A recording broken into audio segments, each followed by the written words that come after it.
Welcome back to Champion News Talk Radio, brought to you by championnews.net. Don't forget to go on championnews.net and get your copy of the Illinois Pension Scam book. The pensions, the teachers' pensions are what's breaking Illinois. But this, Erin, this the worst part of it is the administrators. You'll be astounded what's in this book, and it's easy to read. It's 50 good chapters, each one of them, you know, a nice story. It's a little bedtime story for nightmares to be had. With the figures to back it up. You know what, though? I don't think there's a bigger nightmare than this Common Core, Erin. Please go over really quickly with our audience as to what Common Core is going to be exposed to. Right. We were talking about the cradle to grave data. In Illinois, it's the computer systems, the Illinois Longitudinal Data System, ILDS, and of course the taxpayers pay for that too. The computers, all the rigmarole, the administrators for their local data collection system. And you know, according to ILDS, the stakeholders in this data are the Illinois State Board of Education, local education authorities, I wonder who they are, regional offices of education, parents, state legislators, the news media, research organizations, that would be private companies that take your kids' data and crunch it around. Post-secondary institutions, in other words, they share this with the colleges when you're trying to apply for college. State workforce and higher education agencies.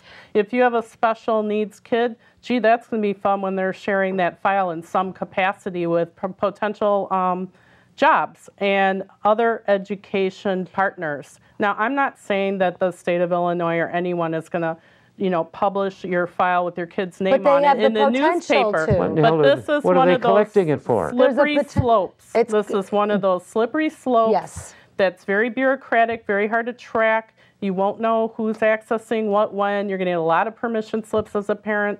Can my kid be in this study? You know, it'll be de-identified, yada-de, all this, you know, legal gobbledygook. What happened to being a private citizen? They're taking away everybody's privacy. To this with the American dream? That's what this country was about, that we were citizens free to construct our own kind of life here and not something that's chosen for us by a bunch of stinking socialistic government people. That's right. It's all about regulations. I've started 4 companies.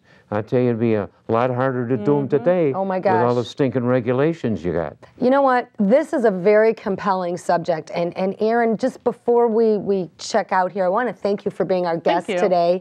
I'm glad to come. You will be back next week, too, for our special Mother's Day show. Right. So we will see you here next weekend on Sunday. Jack, the American dream, El Sueño Americano. People come to this country by choice to get the American dream. Jack has helped produce this great newspaper. Look for it, El Sueño Americano.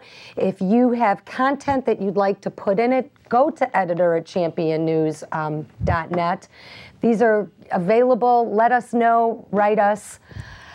I am very concerned, but I'm also very encouraged because, Erin, this is not a Democrat issue. This is not a Republican issue.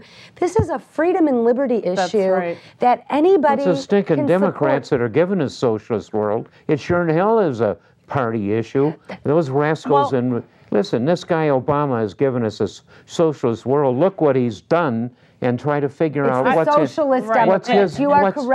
his motivation. But not your classic Democrats, The good news is that the GOP did just recently put into their national platform that they are opposed to Common Core. That's very good news. And there's a lot of things that you can do. Go to our website, stopcommoncoreillinois.org, and attend your PTA and school board meetings. And we'd be happy to help anyone in any community. And that's going to wrap up this week's show. We will see you here next week. And it's our special Mother's Day show next Sunday, 8 a.m.